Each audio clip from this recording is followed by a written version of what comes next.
So this week, Mehdi Hasan went on to Jubilee's Surrounded, and this was titled One Progressive versus 20 Far-Right Trump Supporters.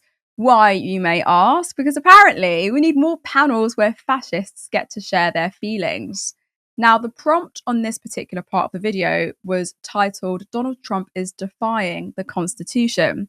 Mehdi made a basic point in that Trump tried to overturn an election. It's pretty straightforward, at least I would think so anyway, for a conversation. But then up steps someone called Connor.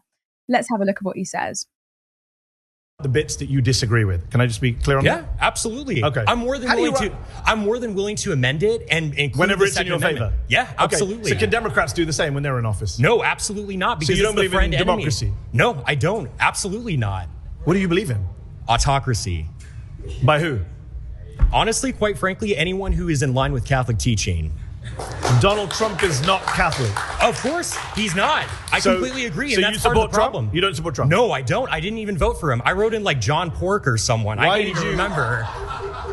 Why did you vote if you don't believe in democracy and you want autocracy? Well, because quite frankly, I voted. I kind of voted just to. I came with this argument, but I'm bored of my own argument. I'm much more interested in this. So yeah, absolutely. How do we get to an autocracy? I think, quite frankly, that if we are able to enact local leaders, who is the we, by the way?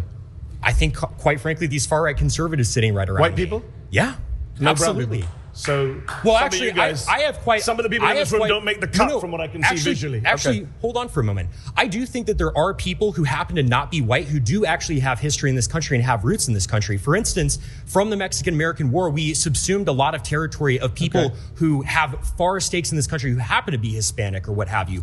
I'm for defending the traditional demographics of this country, which is majority white, and should stay that way. How does the United States... I mean, we've gone so off topic, but how does the United States look like under you? Sorry, what's your name?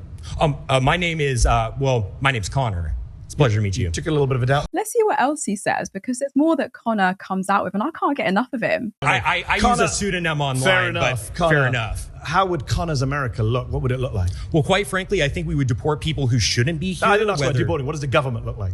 What does the government look like? Yeah. I would say, quite frankly, it's under a sort of benevolent leader, such as Where does he Franco. come from? It could be a kind of aristocratic class. Could be someone who picks the autocrat? Frankly, the people. I mean, we could hold a vote on it. Kings were isn't that democracy? Well, sure. You can have a vote to get to that stage. And then no more votes afterwards? Absolutely. Wow. 100%. Wow. And if that autocrat kills you and your family, you're fine with that? Well, I'm not going to be a part of the group that he kills, because that's the whole thing. How do you know? Autocrats tend to kill everyone, even their own supporters. Carl Schmitt makes this point very well in his work. It's the friend-enemy distinction, right? Carl Schmitt, the Nazi theoretician. Yeah, absolutely. I don't care. Are you a fan of the Nazis? I frankly don't care being called a Nazi at all. I didn't say that. I didn't actually say that. I said, are you a fan of the Nazis? Well, they persecuted the church a little bit. I'm not a fan of that. But what about the persecution of the Jews? Well, I mean, I certainly don't support anyone's human dignity being assaulted. I'm a Catholic. But you don't condemn Nazi persecution of the Jews? I think that there was a little bit of persecution and stuff like that, which is bad. We may have to rename this show because you're a little bit more than a far-right Republican. Hey, what can I say? I think you can say, I'm a fascist. Yeah, I am. Absolutely. I'm just checking who's clapping just to get my set of where everyone is on this. Because you know that millions of people are going to be watching you on YouTube and checking out who the fascists and the Nazis are. I'm not ashamed of that whatsoever. No, clearly you're not. During the pre-war period, prior to World War II, it was only those parties that properly enacted the people's will. And just to make sure we're all clear on what kind of politics we're dealing with here, Connor references Carl Schmitt, the Nazi jurist whose whole intellectual project is about dismantling liberal democracy in favor of authoritarian rule. Schmitt is the go-to theorist for fascists because he justifies dictatorship as necessary for order. Connor's not hiding it, and Jubilee just politely gives him the mic. Sorry, I know you might be done with Connor, but actually just one more clip, I promise, just one more. Frankly, I'm offended by people who can't condemn the Nazis. Yes, I am. Okay. Well, I condemn the evils that they did, but I don't really care about being... Yeah, sure. I don't care about being called a Nazi is the whole thing. I never called you a Nazi. I care you about called doing yourself the right a Nazi, thing. a fascist, and a General Franco supporter. Well, yeah, I am a General Franco supporter. He was awesome. He was so super cool, quite frankly. Because the whole thing... And you don't believe in democracy? I don't believe in democracy. What are you doing here at a televised debate? This is democracy. It's not what a debate and disagreement. Because it is the means to support an end. The reason we have free speech now is because we want to be openly talking about our opinions so we can get the state that we want. But it doesn't mean upholding free speech after we win. Again, I mentioned the only good thing about this fascist moment we're in is that you guys are so open about it. The whole reason I mentioned quiet part loud. The whole reason I mentioned Carl Schmitt earlier, and you kind of blew past him, is the friend-enemy distinction.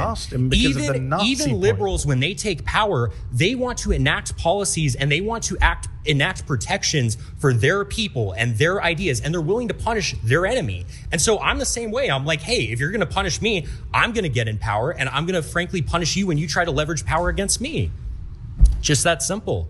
Let's pause on that. I think I've got enough. I've had enough of Kempner, but it's not a fringe crank muttering on Telegram. This is literally a man that's been invited by Jubilee, which I cannot stand, by the way. I fucking hate Jubilee. Sit on the stage and apparently debate as if fascism, dictatorship, and genocide nostalgia are just another perspective to consider.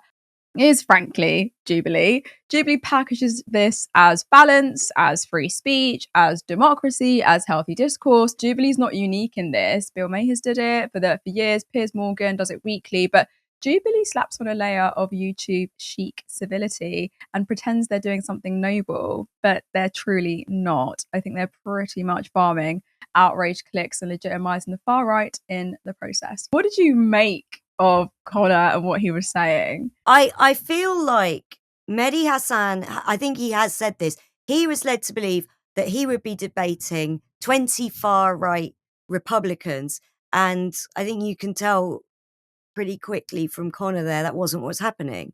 He'd been misled because what he was debating was a full-on fascist. And it's very interesting that he went straight to, I don't mind if you call me a Nazi. And he said, I didn't call you a Nazi. You just said that you support the writings of Schmitt. You support the work of Franco. And then this guy's like so chuffed to be able to go, yeah, Franco's super cool, which just made him look like the little pudding nerd boy that he is. I can't stand Jubilee. I'm with you on that. I think it is click harvesting. It's like a breeding ground for these clout goblins, and they do mislead the people they had on there. I've only ever enjoyed one Jubilee that I watched, and it was Sam Cedars, who I thought was brilliant. And what I thought was brilliant from that was the reaction of the online reactionary right on Twitter, the Everything app.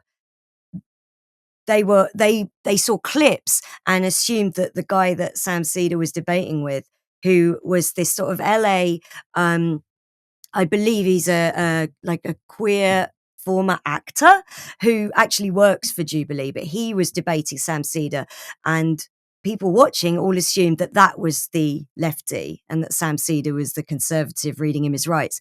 And it was very, very telling.